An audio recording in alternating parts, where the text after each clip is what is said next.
Community Hotline is made possible with generous support by Gresham Ford, the dealer with a heart.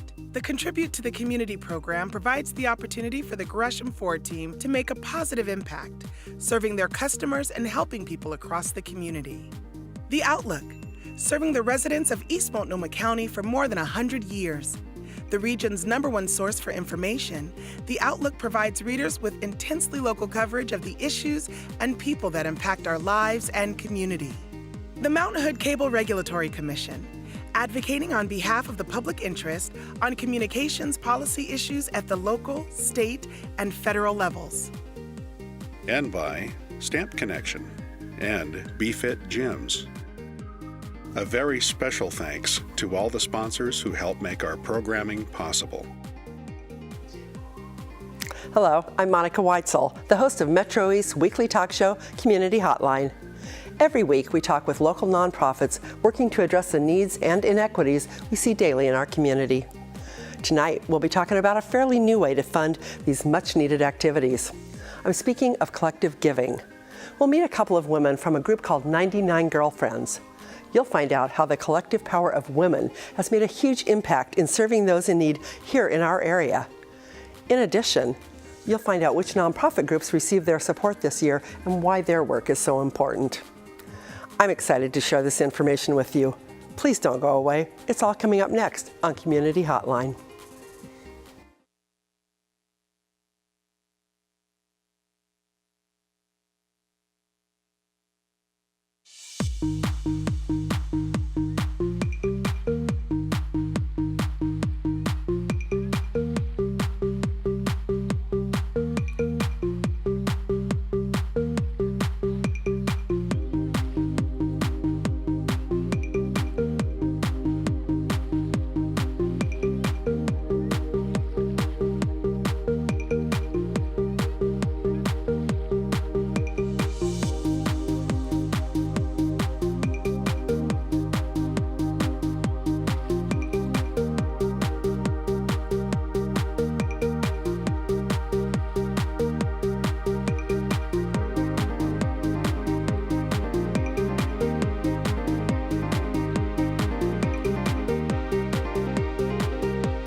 Hi, and welcome to Community Hotline. I'm Monica Weitzel. We're here in Gresham at MetroEast Community Media. Thanks very much for joining us tonight.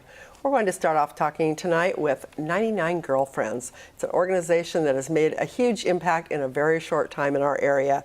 To represent 99 Girlfriends, I have Trish Bocock. You're with the communications team. It's delightful to have you here. Thank you very much for having us. You bet. And Deborah Edward, you are one of the co-founders of 99 Girlfriends. Yes. Yes, so nice welcome. to be here. Yeah, Thank it's you. a pleasure. So I heard about 99 Girlfriends just in the news a couple of years ago, but then MetroEast had the pleasure of participating in your grant process last year, and we were very, very fortunate to be one of the finalists and did receive a grant from you, and it was such a wonderful, wonderful process. I was so impressed by it. So I would love it, maybe Deborah, I'll start with you, if you could just share a little bit about why you started this organization and what your purpose is, for those who don't know. Well, you know, collective giving is this way of getting everybody involved in thinking about community together and leveraging funds together. And this got started just because it was a dare, actually. I was at a party with a group of women, and I was observing. I'm from Austin, Texas. And Austin, Texas is a delightful community, and 40 years in Austin, Texas. I knew a lot about Austin, Texas. And there was a group in that town that had created a collective giving circle called Impact Austin. So here I am at a party, and I'm saying, you know, we don't have enough pathways for women in our community to really get involved in philanthropy in a big way. Here, for example, is an idea from Austin where women get together and everybody puts in $1,000, and for every 100 women, they give out one $100,000 grant. So I was talking to Eileen Brady at the party. She and I had never even met before, but we were at this party, and it was a wonderful party of lots of women. And she said, you know, we could do that here. And I said, great. I will connect you to the people in Austin, Texas. They know how to do it. They've been doing it for 10 years. You'll love them. I know, she says, you have to help me. She never met She me wasn't going to before. let you get away with that, was she? So she went into the kitchen, we were in the kitchen, and she convinced all the women that were in the room to all agree that we were going to do this together. And Wow. so there we were. I said, okay, let's start See, looking you at came it. up with this great idea. She is a very persuasive woman, obviously. And, Yeah. wow. And she wouldn't let me just kind of go wander Of course away, not. so we had to start working on it. And it turns out that we found quickly that there's a lot of collective giving circles happening all over the country, and there's a group of collective giving circles that network together, maybe 50 of them. And a lot of them use this Impact 100 model. Every 100 women that give $1,000 each means one $100,000 gift, and they love it. They love it because it's a way of really leveraging your $1,000 to a $100,000 investment in something that's really important.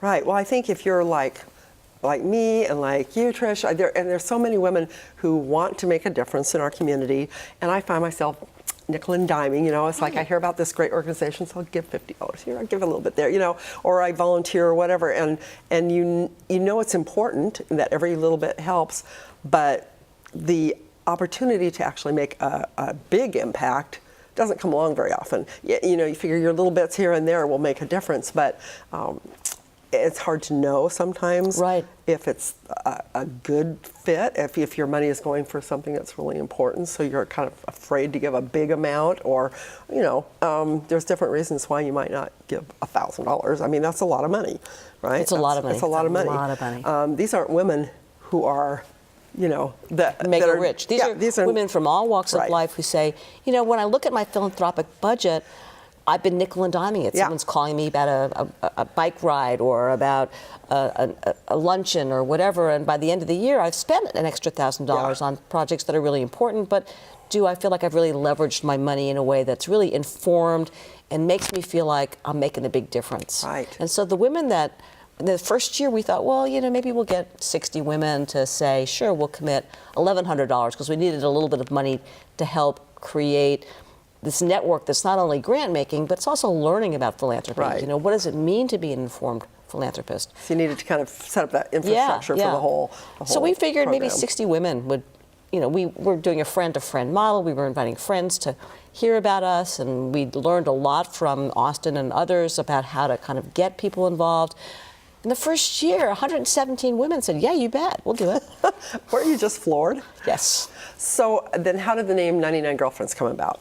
Well, so that was Eileen at this party saying, look, if we're going to get 100 women to each give $1,100, you're going to get 99 new girlfriends out of this. Well, it turns out when we talk about 99 girlfriends and we say we're 401 women strong, which is what we are right now, 401 amazing. women, it's like, well, why are you still calling yourself 99 girlfriends? Well, really, how many girlfriends are you going to have? I mean, are you really going to meet and get to be friendly with 401?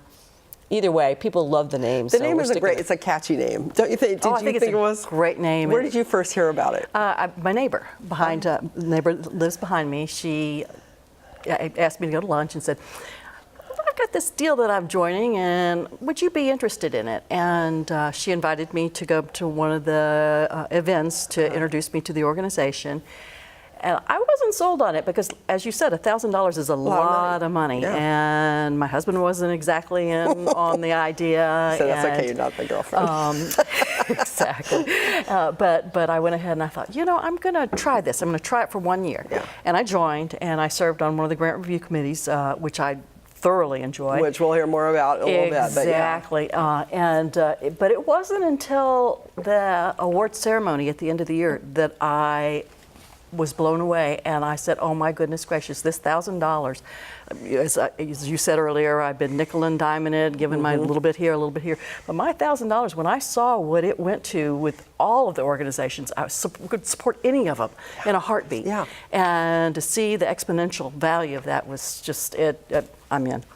I'm sold. It's a great feeling, isn't it? It's a great feeling. Yeah. So we got to 117 the first year.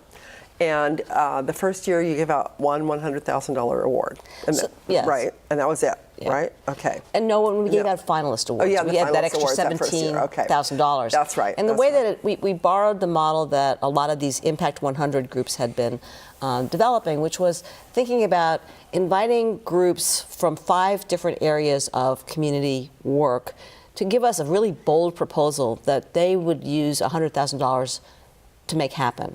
It had to be something that would really something transformative. Yeah, transformative. Something that That's would what let I was them looking for, pivot from transformative. something that Yeah. they'd been doing to something new. You know, nonprofits cannot get loans for big projects. It's not easy for that seed capital to be available Right. for nonprofits. So we were using the model that people had told us about, and we were doing the same 5 focus areas. So we were inviting people to give us ideas in arts and culture, health and wellness, education and lifelong learning, environment and sustainability, and family and human services. Right. And we said, give us a good idea. Tell us in 2 pages why you need $100,000 and what you do with it and how we would know that we made a difference. We got like 120 odd interest ideas. And that was your very first year. Our first year. And we had to come up with, well, what are the 5 groups that we want to really highlight for our members, and how do we create a voting system so that everybody gets to vote, and one group gets $100,000, but the other ones don't go away with nothing, because they put a lot of time into it. There's a lot of effort that goes into Yeah. it. I have to tell you, though, having gone through that process, it is a real good learning process for, we were an organization that had previously not had to get grant funding. And so, and now we're in a place where we needed to. So this was one of our first big grants that we applied for. And the whole process was so informative and so educational. And the girlfriends were so helpful throughout the whole process of, this is what we need, this is how we need you to do it. I mean, they did the same thing for every group. Nobody got special attention, Cool. but it was just, it felt like somebody's holding your hand through the whole process. You know how sometimes you apply for a grant, or if you're a grant writer or have ever written grants, you know that you can apply for a grant and sometimes you never find out why you didn't get it, or you never find out maybe what you did wrong, or there's no help whatsoever. This was a great experience from the nonprofit side of it. Oh my gosh, yeah, it was wonderful. So you had to decide. You had to choose then finalists or the ones that were in the running for each of those categories. Yeah. So then tell us where it goes from there, how the process works. So, these wonderful women that were holding your hand, and Yes. they're all new to this whole process. Right, None of us have done it before.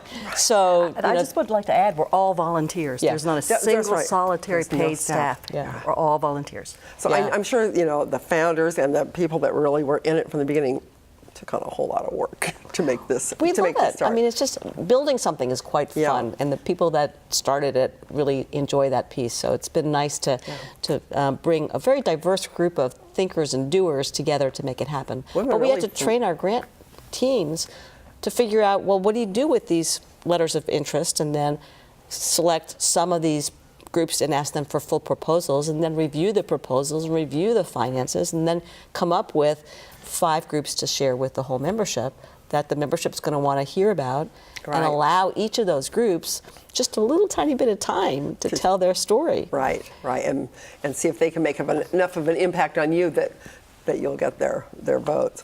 So, but as we know, the work is now spreading out among people like Trish, who was in her 2nd year there, and other people. So I know you and Eileen and others are very, very involved, Jinx and Pip and the whole bunch, but there's other women coming in all the time. Well, because getting after the involved. first year, Yeah. we doubled.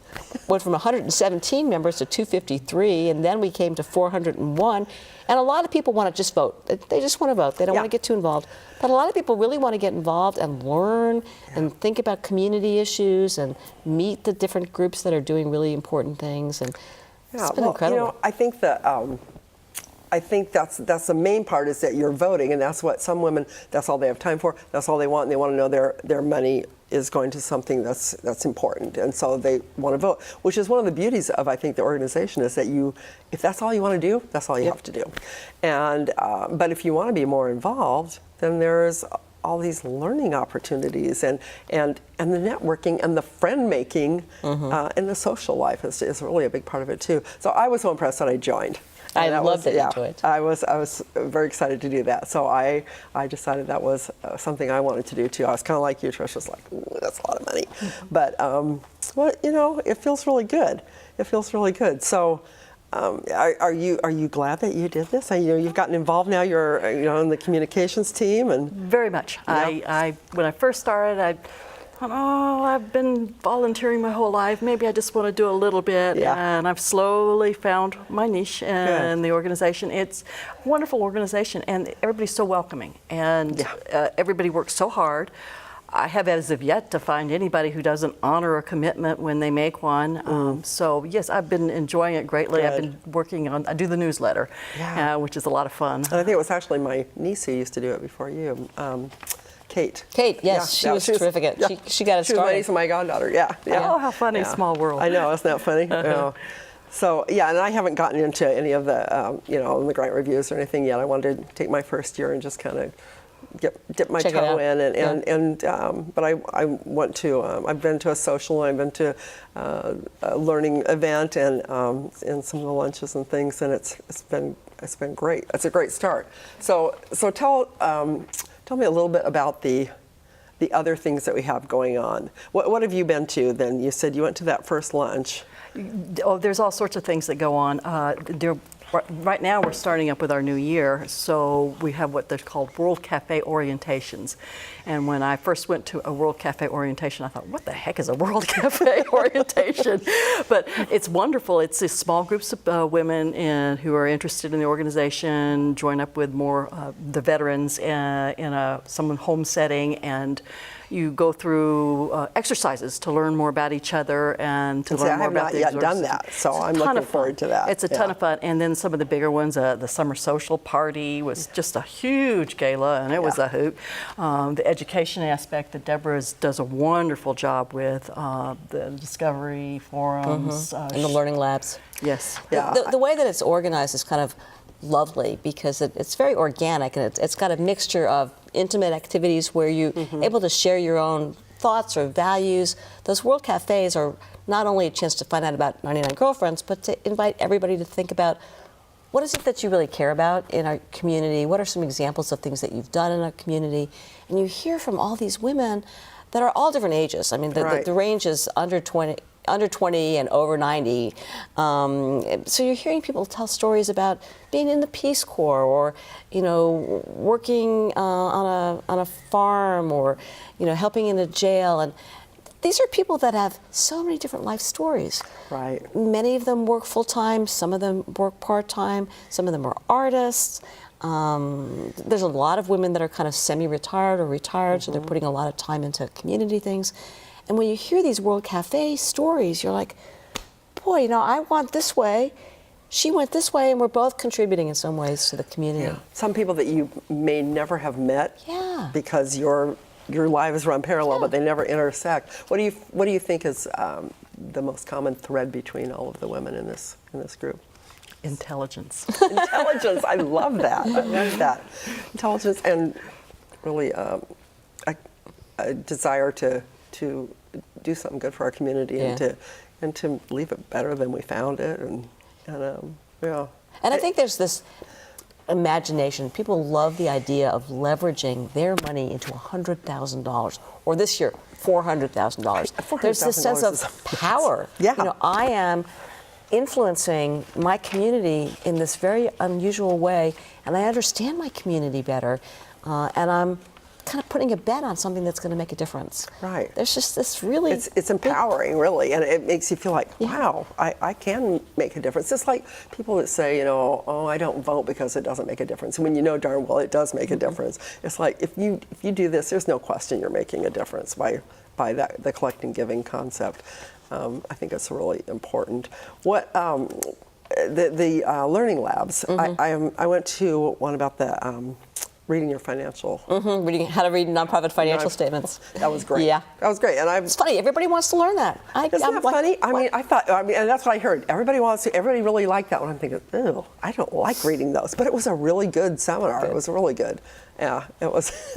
It was one of those things like, who wants to learn that? But it was good. Well, what made you say that you wanted to come then? You just decided you wanted to hang out with the group that was going? I have to read nonprofit financial statements for my job because this is a nonprofit, and I'm part of the leadership team where we do have to read those. And I thought, well, maybe they can help make it a little easier for me, and they did. Good. So, that was worth it. But it's also just the fact that I'm going to get to know more people. Yeah. I was supposed to go to one of the discovery forums, and I got sick, and I wasn't able to go, and so I was really disappointed about that. I did make it to one of the socials this summer, though, and that was a blast. Yeah. It was in my neighborhood or my part of town.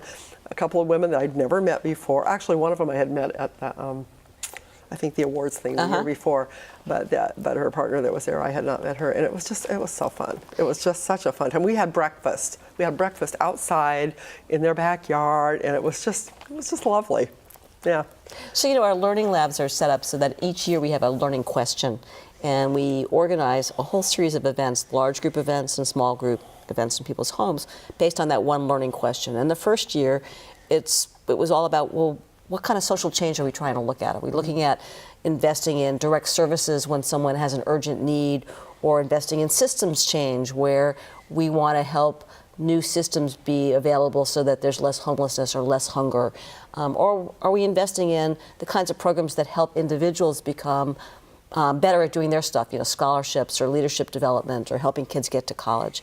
And we talked a lot about different ways of thinking about social change. And that was terrific. And then the next year we said, well, what's going on in our community? And we had these teams of women that studied each of those 5 focus areas to find out, well, what were the bright spots of work that was being done in our community that was demonstrating that we could make a difference in educating. But this past year, we were talking about, well, what is philanthropy and how do we fit in? And that's been really fun. So our learning labs were all about kind of, well, what is philanthropy? And let's talk to the grant makers in the community and find out how we fit in with these $100,000 gifts. Turns out that most of the grants that are given in our community are much smaller in size. Yeah, this is a huge thing. If somebody gets $100,000, I don't care if it's a large nonprofit or a small one, but especially if it's a small one, that's transformative right there. Definitely.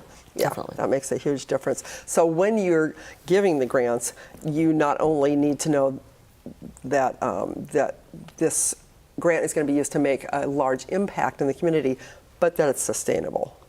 Well, sometimes it's not sustainable. So sustainable is a kind of a different kind of term. So last year we gave a grant to help a group purchase vans and supplies to extend their program for food distribution into another county. Yeah, Urban Gleaners? Urban Gleaners. Yes. And they, that money, they're not going to need that extra $100,000 again. They needed some capital for equipment. Okay. And sometimes we're giving money. But their work continues. Right. I guess that's more what I mean. It's just that the work will continue. It won't be like we did it for a year and then we stopped. Whatever you're doing. I mean, if somebody says, "Hey, we successfully," if the problem's gone, then something, and let's celebrate and go on. Else. Yeah. Okay. We'd be just happy to see that as well. Yeah. Oh, yeah. But I think that the important thing when you're talking about the financial statements, we want to make sure that the group that's going to have the advantage of our funds can be accountable and professional in the way they manage that money. Right. So that's another important piece that's why we're teaching everybody how to read nonprofit financial statements, so everybody kind of understands that piece of the nonprofit world. Well, I want to talk about the different nonprofits that received the grants this year. But I think we'll take a little break. But then when we come back, I want to also talk about the grant review teams and how that all works, because that's a really huge piece of it. But just to get a little break here in our day, why don't we take a break and watch a video about one of your Impact Award winners. So just to set it up, you had 3 major winners this year, correct? Right. So you had, August Wilson, Red Door Project, and Kairos PDX, and Red Lodge Transition Services. So those were the 3 $100,000 Impact Award winners. So August Wilson, Red Door Project, why don't we just take a look at a little video that you provided, give people an idea of, this is from their presentation, correct? Right. Okay. Every year we have a Meet the Finalists event before people vote, where they get to hear the real stories. And luckily we were able to get some video clips from that by Trish. Let's go ahead and do that, and then we'll come back and talk some more about that. Thank you. All right, thanks. The mission of the Red Door Project is to change the racial ecology of Portland through the arts. And through our Evolve program, we will bridge the divide between local police and the communities they serve. When I was a kid, I wanted to be a classical guitarist. I actually wanted to be Andre Segovia. He was a master of masters. And at 14, I got to see my idol at Carnegie Hall in New York. But just 15 minutes after leaving the concert and my fingers running imaginary scales, I was reminded that how I see myself was not how others see me. While driving home with my teacher, we were stopped by cops, pulled out of our car, thrown over the hood of a squad car, gun to my head, because we fit the description. Have you heard that story before? So many black and brown people have had this experience, a flattening of who we are, of who we can be. It changes us. It changed me. I grew hardened, angry. I hated cops. What I didn't understand then, but is clear to me now, is that the person on the other end of that gun was afraid too. And we had a lot more in common than I realized. Wow. That's powerful stuff. Very. Yeah. We had a big production that night, so I wasn't able to attend, but I was able to watch the videos later for that night. How did you feel when you watched that? I was blown away by all of them, frankly. Yeah. It's the whole process. When an individual organization gets to the final 5, we have trainers come in to work with them. They work equally with everyone to help with the presentations and to ensure that there's sort of a similar tone, if you will, so that no one has an advantage over the other. Exactly. Yeah. No Yeah. PowerPoint presentations or Right. anything like that. Which for us was really hard because we need video, and so we want to show video. We can't show video. Exactly. But yeah, but that was more fair. Exactly. It was And so good. all the stories were powerful, every Yeah. one of them. Yeah. So all the women get together, and they come together and they can listen to all these stories, and then everybody gets one vote. Yep. Correct. Everybody gets one vote. So you're the communication person. So were you responsible for getting that information out, or one of the people responsible for getting that information out to the members? Everything with 99 Girlfriends is a team. There are our communications team. We all have different segments. We pick up the ball when someone else can't. It's all teamwork. So it comes in, and we have several different teams that overlap. So the outreach program is pretty extensive. Yeah. Well, because I know that I get the emails, and I get the newsletters, and then the was it Ripples? Ripple effects. Ripple effects, yes, and just information all the time about it, and it's really good communication, I have to say. So somebody's doing a good job there. Right there. Yeah. Well, Eileen Brady is the communication chair, team chair, and she is the brains behind it. And She's a mover and a doer, she but is a you're mover and a obviously doer. doing a great job. I have fun. So I want to brag on Trish because what she did was she published the Ripple Effects, which is the title of a story series that we did to demonstrate all the different ways that giving that grant to one group rippled into the community. It might not have been just that's the money, it's that girlfriends stepped up individually or as groups, independent of 99 Girlfriends, to do things. That's right. Some of the different grantees got together. MetroEast got together with one of our grants from the first year. And the ripple effects of the grants is not just the money, it's like the visibility. And what Trish had done in that kind of e-magazine was collect all these stories and these photos and make us feel so proud of the way that this is unfolding. It was really special. Because you're right, the effects do ripple. I mean, it's pretty amazing. We've seen it at MetroEast, and I personally, when I went to the awards, I took a couple friends of mine, both who are one is an executive director of a nonprofit, and the other one is that's part of her job is working with nonprofits through her company, and they were just blown away just by the whole story of it and the awards banquet, and they're interested in maybe becoming girlfriends. So I'm hoping that'll come through. And they talked about having a house party thing. And, it's like, this is so cool. Well, our goal this year is 525 members, I know. so that we can give 5 $100,000 grants and still make sure that the people that are finalists go home with something, not just nothing. I don't think there's going to be a problem. It's just been amazing, the response. Don't you think the response has been just, huge as far as the women participating? I think it's the right time. I think women are really interested in finding ways to build community, to contribute, to make a meaningful impact. And this collective giving model just turns out to be the right combination of meeting new people, thinking about big things, and making a difference. Yeah. And what's lovely about it is that, you know, we're really committed to bringing the most diverse group of women. I mean, you're still having to pay $1,100, but many different women can find different ways to put $1,100 into a pooled grant and feel so proud of giving $500,000 away. So it's been fun to watch this. So talk to me a little bit about August Wilson. You just finished up a whole group of things. Oh, with that, yeah, so I was just meeting with them. She's the information person.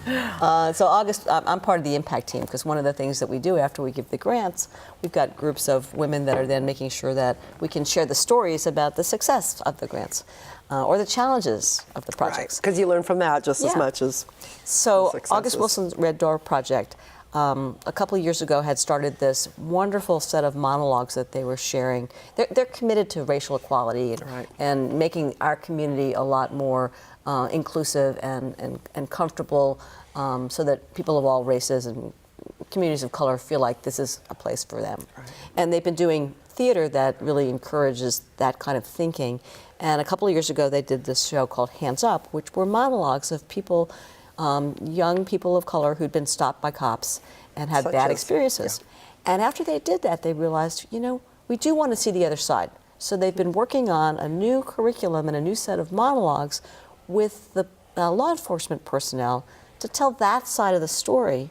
And they asked us for funds to help develop that series of monologues, to facilitate training for law enforcement personnel using theater to make people more aware of what's going on. And that's a very innovative idea. Oh, It's a huge collaboration with the City of Portland Police Bureau.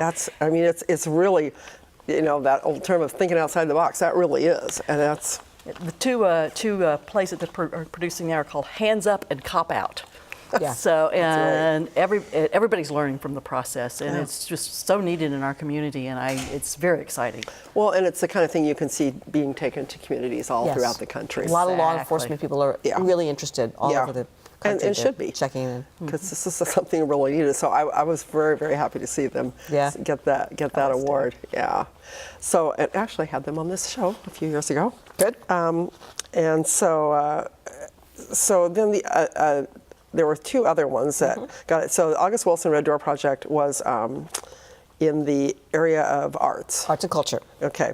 So then in the area of education, we had Kairos PDX. Yes. And they've been in the news this year because they were, you know, in danger of losing their spot, but they are such a great organization and, you know, great reputation already, but they also are one of the they were one of the Impact Award winners. So what can you tell me about them before we show their little video? Well, you know, Kairos PDX is a charter school, and its commitment is to use a really lovely model to make sure that every child in the school is loved in such a way that they really are active and actively learning. And what they wanted to do is take kind of the special sauce from their model and take it to scale.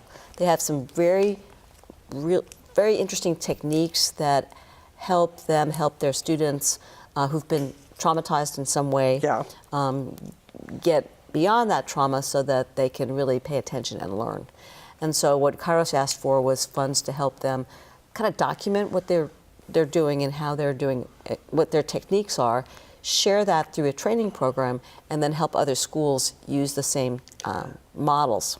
And that's what they've gotten started. And we went over to their school today. There were, you know, we have liaisons that are going to continue to connect to check them. in. And, And we went over and got a tour and got a really incredible sense of the love that's just palpable there. There's just a really interesting approach to caring for every child, and we're excited about the funding.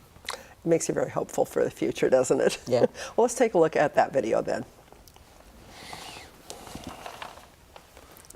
Kairos was co-founded by 5 women who cared passionately about education, had careers in education, and were also mothers. And so it is the birth child of women who wanted to do better for our community. I wanted to start with a story about one of our Kairos kiddos, and we'll call him D. Dee came to us in kindergarten at 5 years old, and he struggled with expressing himself in healthy ways. He had a lot of big emotions, and these big emotions presented themselves with a lot of hitting and punching and all the things we don't want children to do. But Dee had a lot going on in his life. He had a lot of stress. And so Kairos had to work very closely with him and his family. Now fast forward to 3rd grade, and Dee is watching a couple of his friends get into an altercation, and they are getting heated. And Dee steps in between them, and he puts out his hand. This is a true story. And he says, "Stop. We do not have to fight. We do not have to handle things like this." And these are powerful words for a kiddo for whom handling things with physical altercation was the only language that he knew.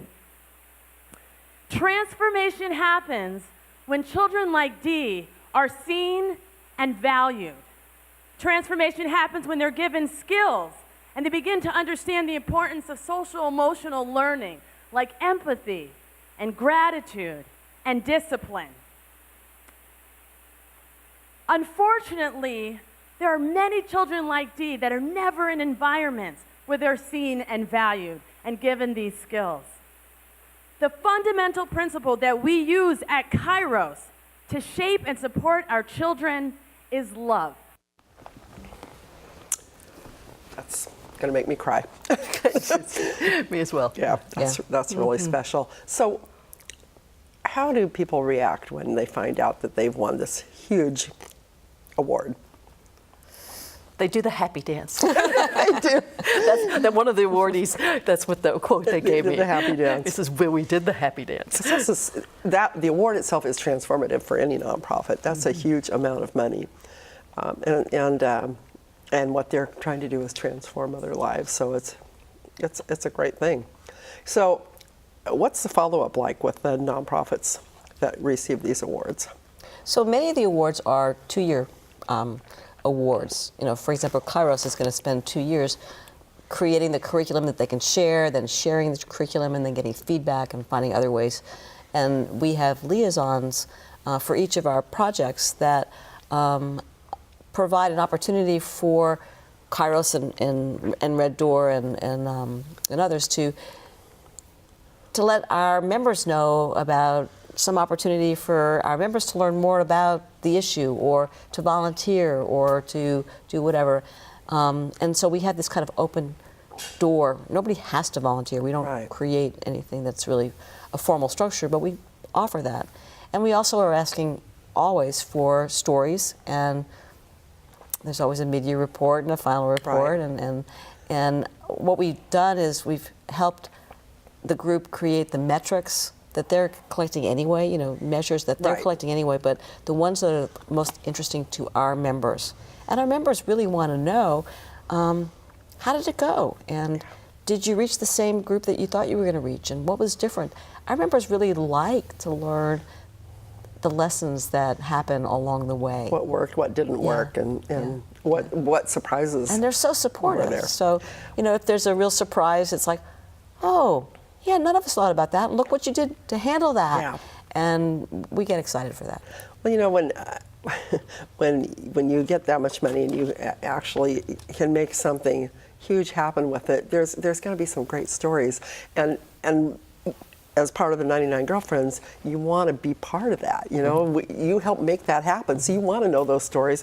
And also, I can see a lot of women wanting to volunteer and get involved otherwise. You know, I mean, I've heard some stories about some amazing organizations, and I talk to nonprofits all the time, and that's why I love this job, is because I get to hear so many great stories of wonderful nonprofits.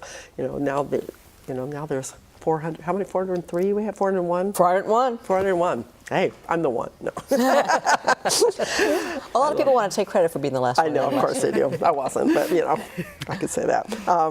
So we're going to talk about the last Impact Award winner, which is Red Lodge Transition Services. But tell me first about the other award. There's a $20,000 finalist award winners, and then $12,200 core mission runner-up award winners. That's a lot of money being given Yeah, out. so this year, Can I just address Yeah. something just for a second there? Because when an article ran recently in the Oregonian about 99 Girlfriends, and there was a letter to the editor saying, we don't just, my wife and I, we don't just give our money away. We research and make sure that the money's given and that there's actually going to be used towards bettering something. Right. And our process that's exactly what we do. There are over 70 women that when the nonprofits start to submit their applications, their letters of intent, they go through this rigorous process. And It's very thorough. It's very thorough. I think we got about 140 applications this year originally.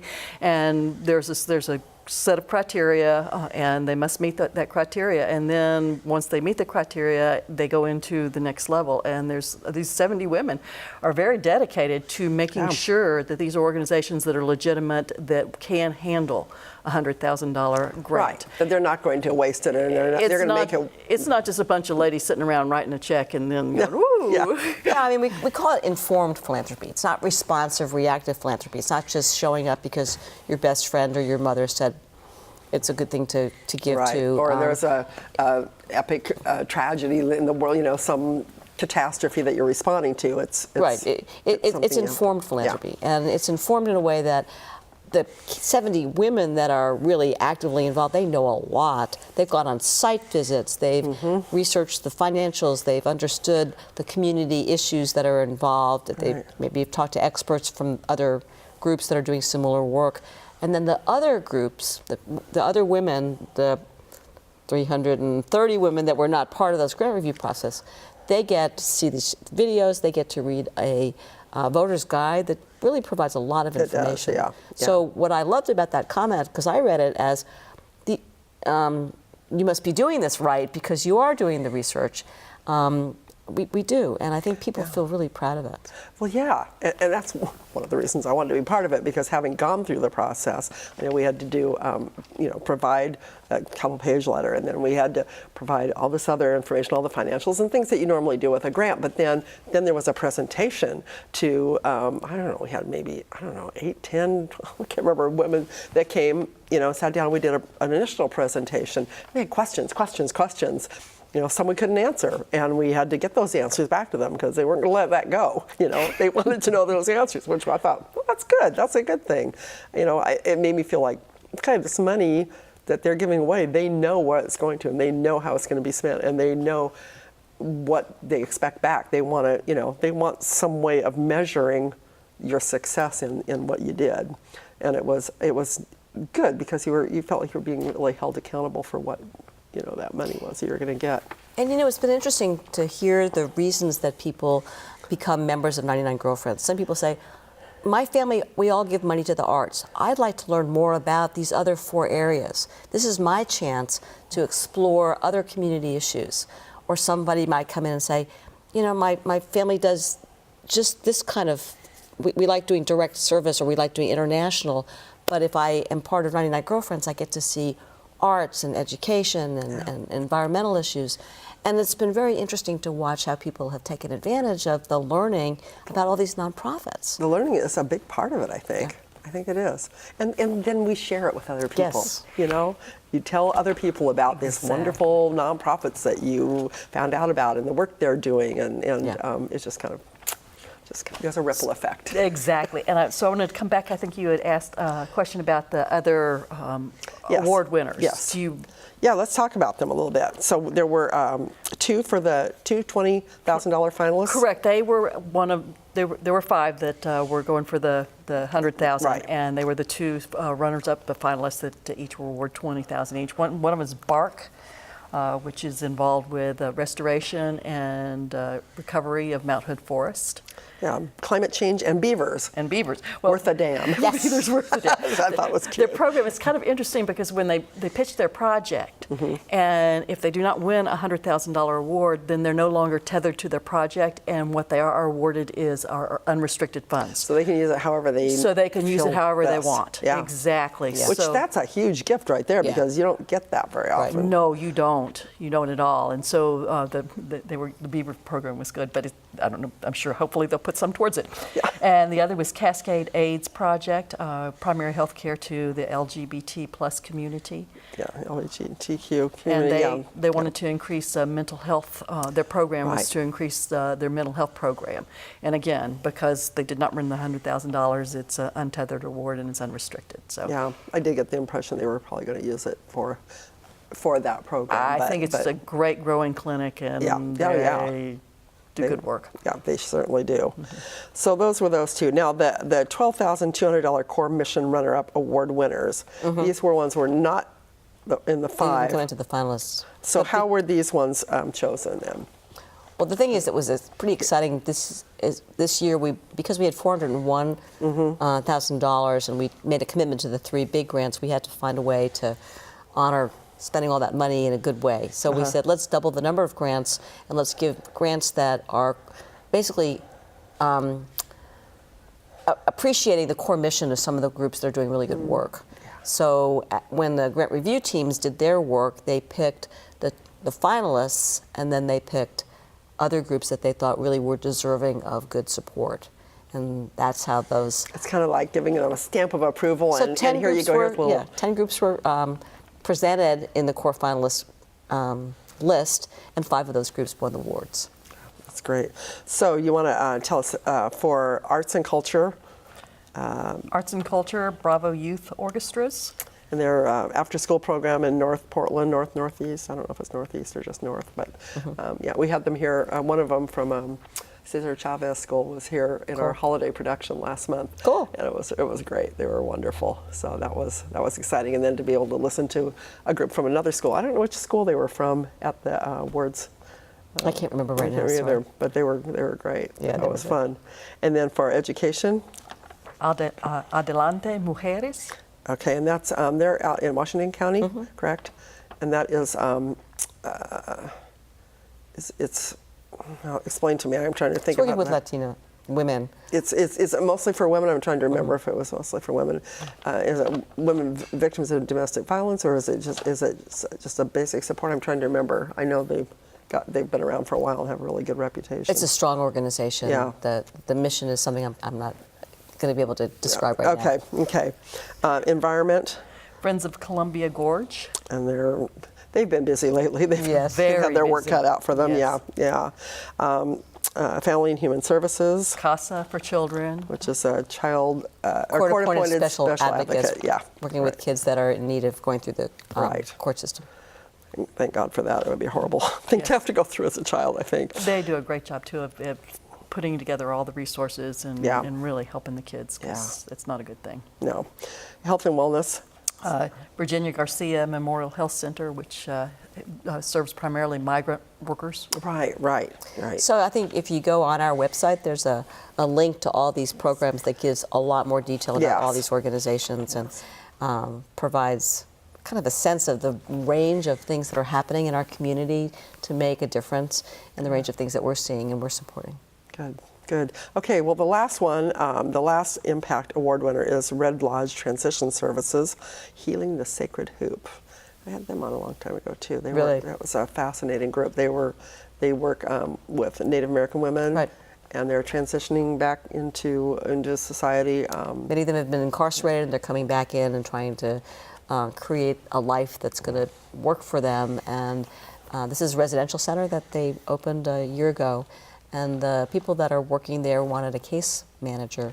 That's right. And that is an important piece of the work. There's just so much going on to help these women find their path. And they have kind of a holistic approach, don't Very they? holistic. Yeah. And really, really thinking about the Native American traditions and the Native American ways of living in the world. And so, respecting those traditions and incorporating that into all of that. Yeah. It's kind of a beautiful thing the way they have set that up. Why don't we go ahead and watch that video? Great. Okay. When we first founded Red Lodge, it was such a huge endeavor that we had to decide, where do we even start? We start with our women because our women are more vulnerable. and they have less resources available to them than the men do. About 15% of the people that we serve are men, and about 15% of the total population that we serve are not Native. We have women who are married to Native men that have Native children. There's many reasons why people are attracted to Native American culture, and if they're willing to hang and embrace it, we're willing to work with them. We serve about 1,400 people annually behind the iron doors, and that's some of the most important work that we do. And it makes a huge difference in their lives. We know that because we hear it all the time.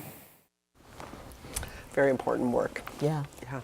Great So people. what's on the horizon then for 99 Girlfriends? I know there's a goal for this next year. 525. We're opening up our membership recruitment.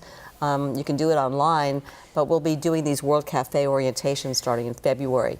And we're really also going to be making a commitment to making as diverse an appeal to every kind of woman who's got different perspectives, particularly younger women, women of color. We've got this Fellows program that will be opening up in February again, where we invite women that might not have $1,100 to apply to be a fellow with us. And that means that the first year they give $100, the second year they might give $250, the third year they might give $500, but they bring in a special voice, and we've had some incredibly wonderful women. If you look at Very our newsletter active right women. now, Yeah. two of the women that are fellows are being featured, and it's a wonderful way for us to reach into the community in a little bit more of an active way, and we're excited about that ripple effect, because they're telling their friends, some of their friends can't afford $1,100, and some of their friends are going to apply to be fellows, but what we're getting is perspectives from a group of women that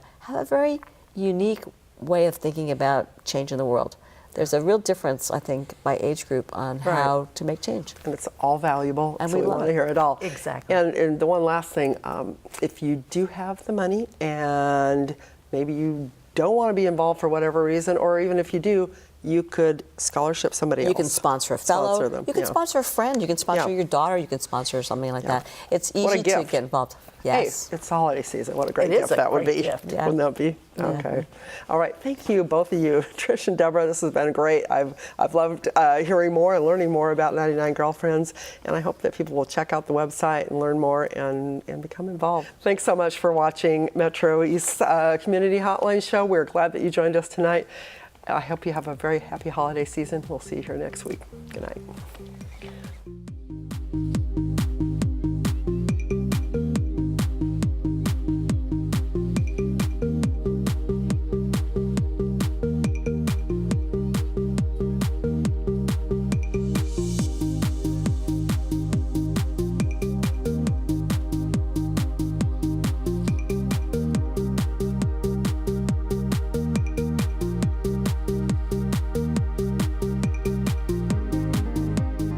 Community Hotline is made possible with generous support by Gresham Ford, the dealer with a heart. The Contribute to the Community program provides the opportunity for the Gresham Ford team to make a positive impact, serving their customers and helping people across the community.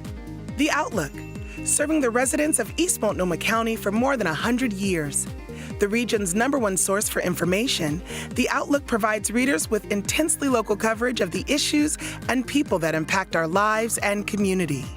The Mountain Hood Cable Regulatory Commission, advocating on behalf of the public interest on communications policy issues at the local, state, and federal levels. And by Stamp Connection and BeFit Gyms. A very special thanks to all the sponsors who help make our programming possible.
I feel like everybody loves music. And for kids like us in Rockwood to have something like this, like the tools that you guys provide for us, I feel like it's really important because we can get our, our story out.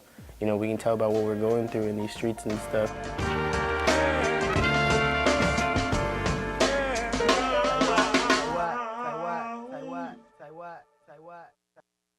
Hi, I'm Joy from the Portland Kitchen. Community Hotline has been devoted to supporting the work of local nonprofits for over 20 years. With 40+ shows a year, featuring more than 100 nonprofit guests, MetroEast is the go-to place to find out about the great work of nonprofits like ours. Tune in every Wednesday at 7 to see the show.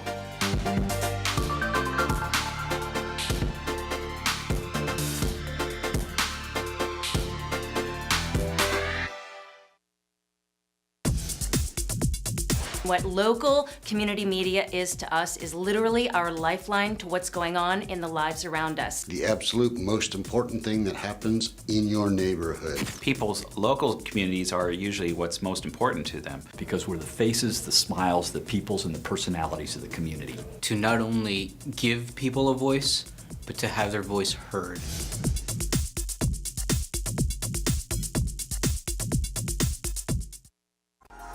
Hi, I'm Multnomah County Commissioner Lori Stegman, representing East County. Tune into Community Hotline Wednesdays at 7 p.m. and you'll find out about local organizations making a positive difference in your world.